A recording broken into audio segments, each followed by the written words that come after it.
आपका अपना channel Edu परिचर्चा में स्वागत है। यह ज्ञान बिंदु बिहार दरोगा होमवर्क सीरीज का सेट नंबर 17 है।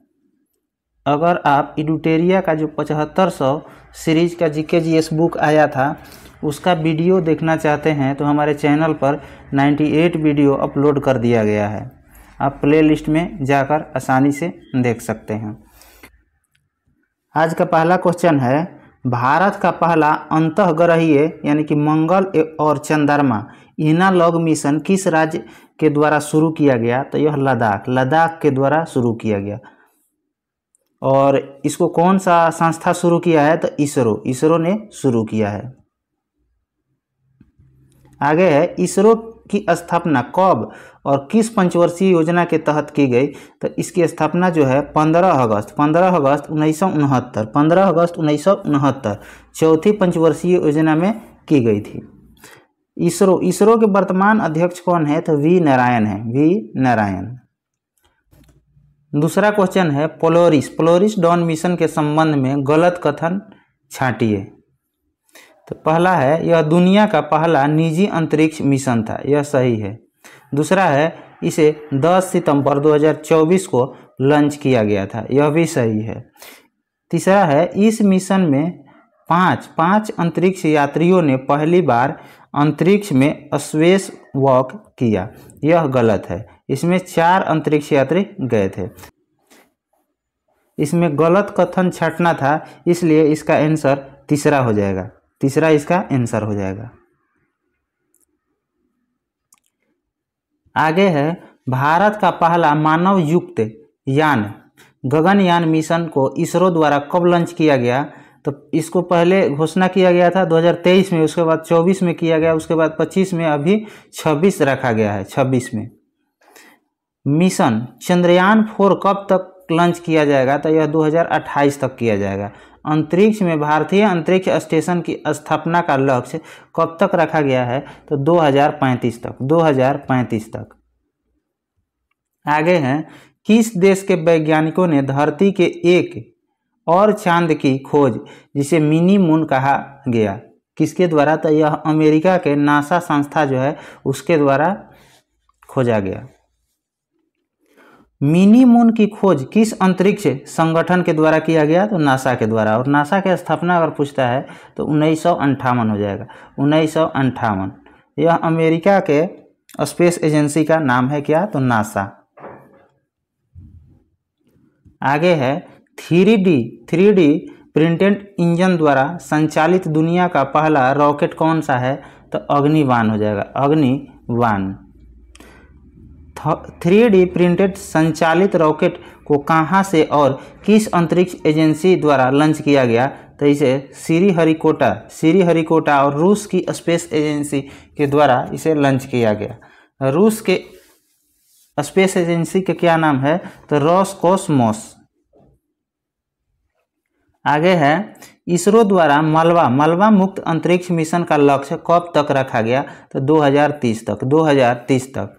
मिशन शुक्रयान कब तक भेजने का लक्ष्य रखा गया? तो यह 2025 तक। शुक्रयान 2025 तक।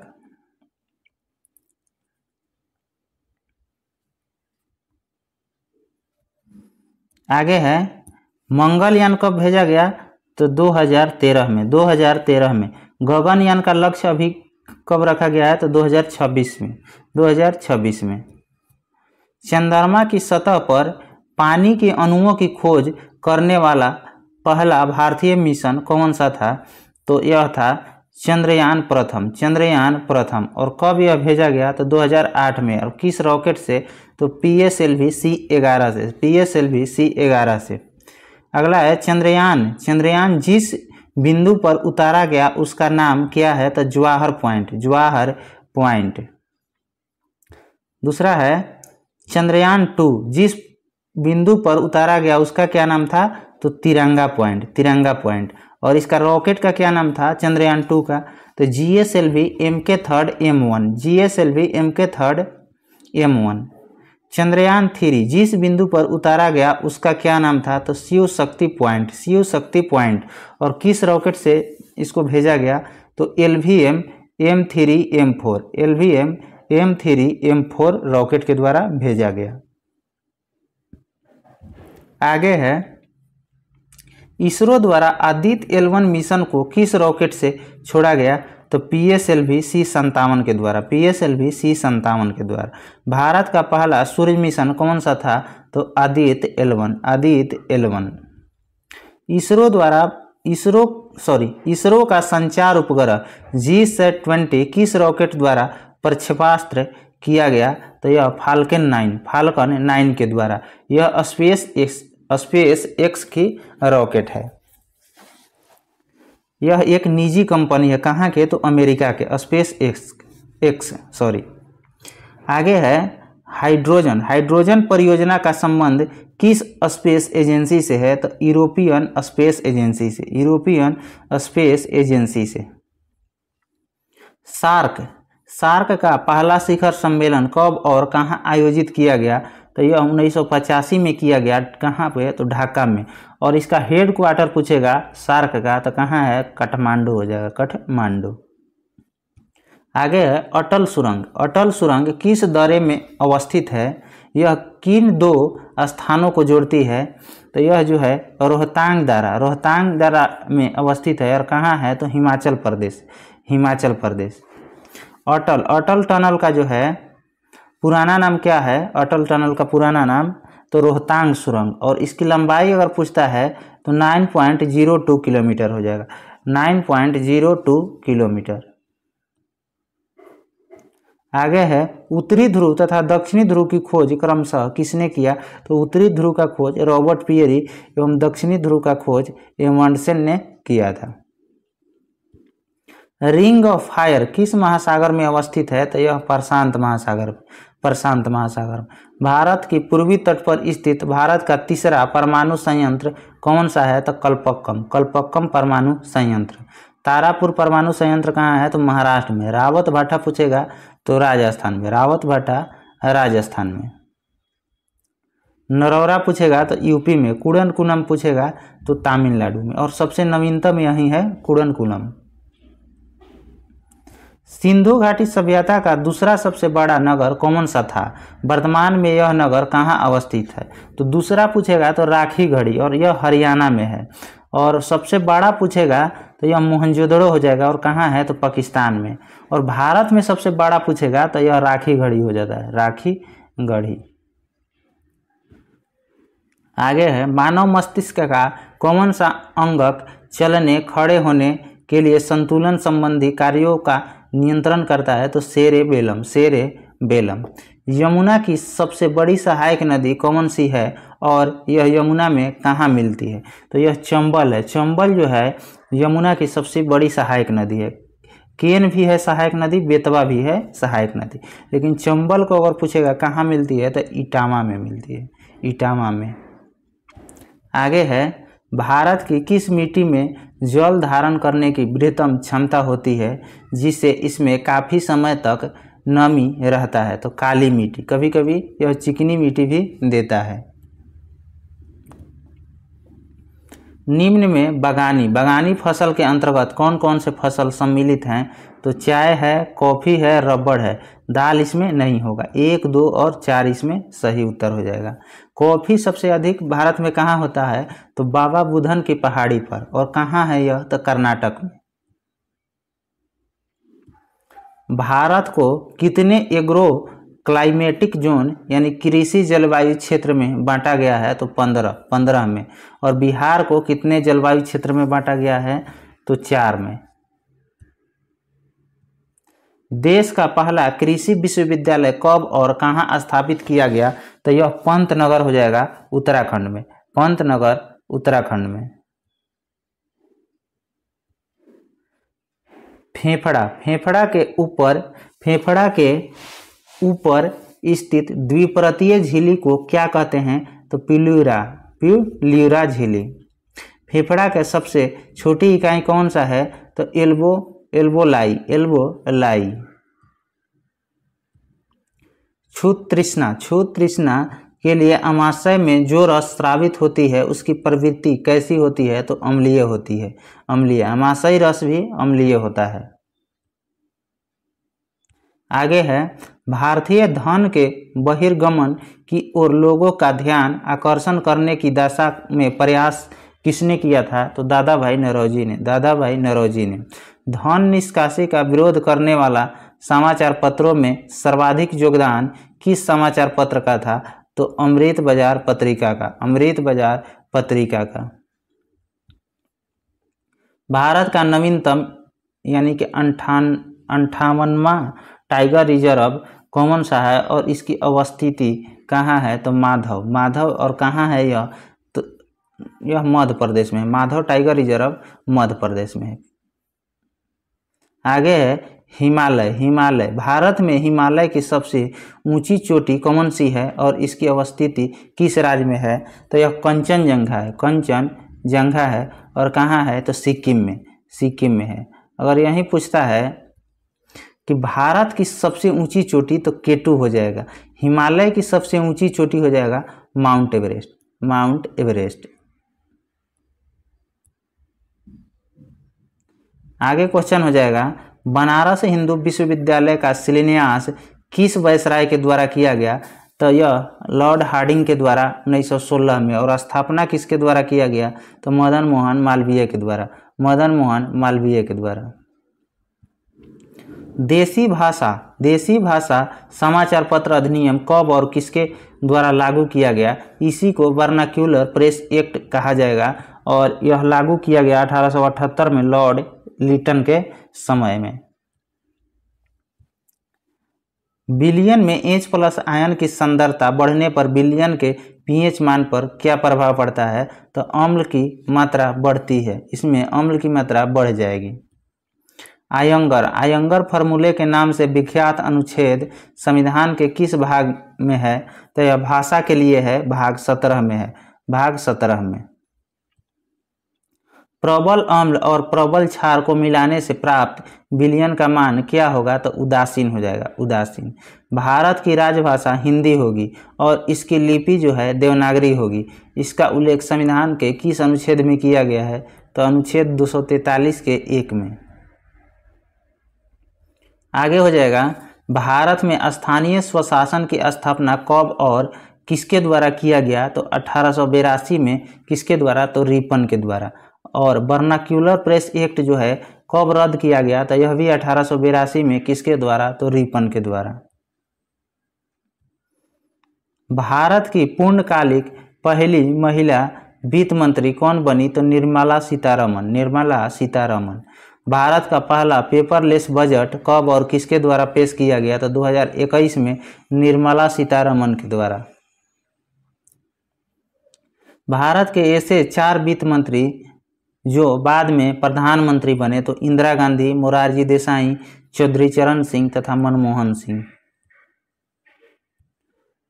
पिछले वर्ष वित्तीय विवरण यानी आर्थिक सर्वेक्षण बजट से कितने दिन पूर्व आता है? तो बजट से जो है 1 दिन पहले पेश किया जाता है। कौन सा? तो आर्थिक सर्वेक्षण। पहला शून्य आधारित बजट किस प्रधानमंत्री के काल में पेश किया गया? तो 1987 में पेश किया गया राजीव गांधी के समय में। भारत में किस वर्ष खुली अर्थव्यवस्था को अपनाया गया और यहीं से भारत में व्यापार की नई दौर की शुरुआत हुई? यह 1991 में आर्थिक सुधार के द्वारा। इसी में उदारीकरण, निजीकरण और वैश्वीकरण का नारा दिया गया। आगे क्वेश्चन हो जाएगा यूएनडीपी द्वारा मानव विकास सूचकांक को कब विकसित किया गया और मानव विकास सूचकांक में वर्तमान में भारत का स्थान क्या है? तो इसकी शुरुआत जो है 1990 में और भारत का स्थान पूछेगा तो 134। और इसका आधार क्या है? तो प्रति व्यक्ति आय, शिक्षा एवं जीवन प्रत्याशा। इसका 3 आधार है। आगे है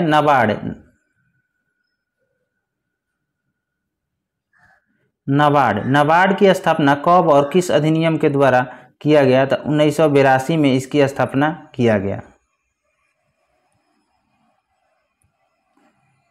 भारत सरकार द्वारा कर से प्राप्त आय किस प्रकार के आय है? तो राजस्व आय है। प्रकाश संश्लेषण विधि में गैसों CO2 और O2 का आदान प्रदान किस अंगों के द्वारा होता है? तो स्टोमेटा, जिसको रंध्र भी कहा जाता है। हरे पादपों में क्लोरोफिल के बनने के लिए कौन सा तत्व अनिवार्य है? तो मैग्नीशियम। प्रकाश संश्लेषण प्रक्रम द्वारा पौधे कार्बोहाइड्रेट का संश्लेषण करते हैं। यह कार्बोहाइड्रेट किससे मिलकर बना होता है? तो कार्बन, हाइड्रोजन और ऑक्सीजन, यह तीनों से मिलकर बना होता है। निम्नलिखित कथनों पर विचार करना है। कौन सा कथन सही है?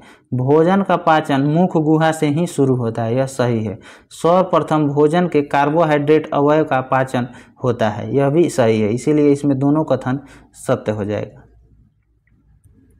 आगे है, जीभ के अग्रभाग में कौन से स्वाद ग्रहण करने वाला स्वाद कालिका पाए जाते हैं? तो मीठा। आमाशय में जठर ग्रंथि से स्रावित होने वाला जठर रस में पाए जाते हैं क्या? तो पेप्सिन और रेनिन। जो पेप्सिन है प्रोटीन का पाचन करता है और जो रेनिन है यह मिल्क यानी दूध का पाचन करता है।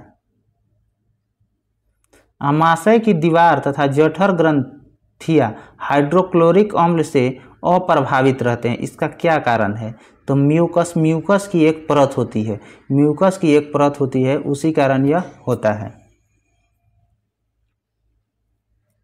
आगे है, प्रोटीन का पाचन कहाँ से प्रारंभ होता है? तो यह आमाशय से प्रारंभ होता है और पूर्णतः जो पाचन होता है कहाँ होता है? तो छोटी आंत में होता है। मनुष्य के पूरे जीवन काल में कितने दांत 2 बार आते हैं? तो टोटल जो है 20 दांत जो है 2 बार आते हैं। 20 दांत 2 बार, यानी 20 40 हो गया, और 12 दांत जो है स्टार्टिंग से रहता है। तो पूरे जीवन काल में अगर पूछता है तो टोटल दांत की संख्या कितना हो जाएगा? 52 हो जाएगा, 52।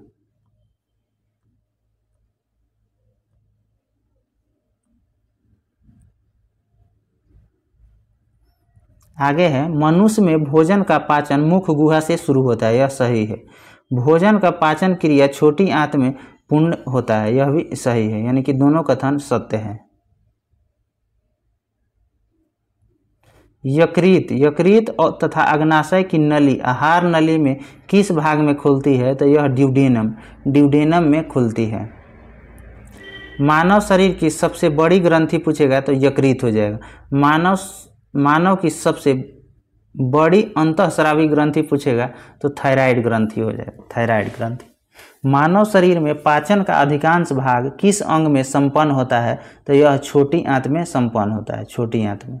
निम्नलिखित कथनों पर विचार कीजिए।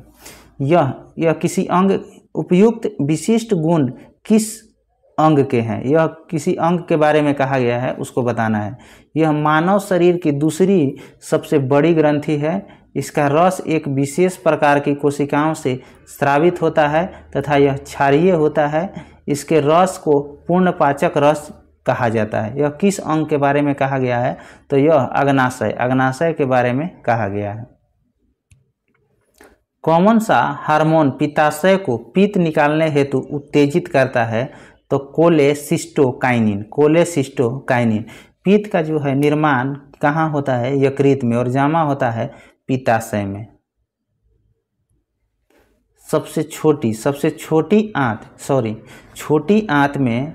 छोटी आंत में भोजन का पूर्ण पाचन के बाद क्या कहलाता है? तो काइम कहलाता है, काइम। भोजन जो है मुंह में चबाते हैं उस समय उस भोजन को क्या कहेंगे? तो बोलस कहेंगे। और छोटी आंत में भोजन का पूर्ण पाचन के बाद उसको क्या कहेंगे? तो काइम कहेंगे। रेडियो विखंडन में सबसे पहले कौन सी किरणें उत्सर्जित होती है? तो सबसे पहले अल्फा होती है, उसके बाद बीटा होती है, उसके बाद गामा होती है। निम्न कथन पर विचार करना है, कौन सा कथन सही है? अल्फा जो है धन आवेशित है, बीटा जो है ऋण आवेशित है, और गामा जो है आवेशहीन है। तीनों कथन सत्य है, सभी कथन सत्य हो जाएगा। निम्नलिखित कथन पर विचार कीजिए। रेडियो सक्रियता की खोज सर्वप्रथम हेनरी बेकरल ने किया था, यह सही है। रेडियो सक्रियता शब्द का प्रथम बार प्रयोग मैडम क्यूरी ने की थी, यह भी सही है। इसीलिए इसमें दोनों कथन सत्य हो जाएगा, दोनों कथन सत्य हो जाएगा। आगे है बड़े, आगे जो है बड़े नाभिक का टूटकर छोटे नाभिक में बदलने की अभिक्रिया को क्या कहते हैं? तो नाभिकीय विखंडन अभिक्रिया, नाभिकीय विखंडन अभिक्रिया। हाइड्रोजन बम किस सिद्धांत पर कार्य करता है? तो नाभिकीय संलयन पर, नाभिकीय संलयन पर। नाभिकीय रिएक्टर में मंदक के रूप में क्या इस्तेमाल किया जाता है? तो भारी जल, भारी जल। निम्नलिखित कथन पर विचार करिए और जो है सही कथन को चुनना है। तो परमाणु बम नियंत्रित नाभिकीय संलयन पर आधारित है, यह गलत है। हाइड्रोजन बम अनियंत्रित नाभिकीय विखंडन पर आधारित है, यह भी गलत है। दोनों कथन गलत है। अगर इसको तिरछा कर देते हैं ऐसे तो सही हो जाएगा। जो हाइड्रोजन बम है नियंत्रित नाभिकीय संलयन पर आधारित हो जाएगा और परमाणु बम जो है अनियंत्रित नाभिकीय विखंडन पर आधारित हो जाएगा। इसीलिए इसमें दोनों सा कथन गलत हो जाएगा। एक जेट इंजन किस सिद्धांत पर कार्य करता है? तो रेखीय संवेग संरक्षण के सिद्धांत पर कार्य करता है। आगे है वृत्तीय गति करते हुए पिंड की चाल तथा पथ की त्रिज्या दोनों दुगुना कर देने पर अभिकेंद्री बल पर क्या प्रभाव पड़ेगा? तो अभिकेंद्री बल भी दुगुना हो जाएगा। पृथ्वी सूर्य के चारों ओर, चंद्रमा पृथ्वी की चारों ओर घूमता है, यह किस कारण संभव है? सूर्य पृथ्वी के चारों ओर तथा चंद्रमा पृथ्वी के चारों ओर घूमता है, यह किस कारण संभव है? तो यह अभिकेंद्री बल कहीं कहीं गुरुत्वाकर्षण भी देता है। जब दूध को प्रबल ढंग से मथा जाता है तो उसमें क्रीम किस कारण से अलग हो जाती है? तो अपकेंद्री बल के कारण, अपकेंद्री बल के कारण। आगे है मीथेन निम्नलिखित में किन गैसों में होता है? तो यह बायोगैस तथा सीएनजी में, बायोगैस एवं सीएनजी में होता है। इसलिए 1 और 3 इसका आंसर हो जाएगा। जाइलम तथा फ्लोएम के संदर्भ में निम्नलिखित कथन पर विचार कीजिए। जाइलम पानी और खनिज लवण का संवहन करते हैं, यह सही है। फ्लोएम पत्तियों से भोजन को पौधे के विभिन्न भागों में पहुंचाता है, यह भी सही है। जाइलम फ्लोएम के विपरीत पदार्थों की कोशिकाओं में दोनों दिशाओं में गति करा सकते हैं, यह गलत है। 1 और 2 सही है, 3 गलत हो जाएगा। 74 नंबर क्वेश्चन है, निम्नलिखित में से कौन सी धातु या धातुएं खुले वातावरण में रखने पर जलने लगती है? तो सोडियम और पोटेशियम, सोडियम और पोटेशियम। निम्नलिखित में से कौन से प्रकाश संश्लेषण की क्रिया के लिए आवश्यक होता है? तो क्लोरोफिल चाहिए, कार्बन डाइऑक्साइड चाहिए, प्रकाश चाहिए और जल चाहिए, ऑक्सीजन नहीं। तो इसीलिए इसका आंसर जो है 1 2 4 5, 1 2 4 5 हो जाएगा। इसका PDF हमारे टेलीग्राम चैनल ईडू परिचर्चा पर डाल दिया जाएगा, वहाँ से आप डाउनलोड कर सकते हैं। धन्यवाद।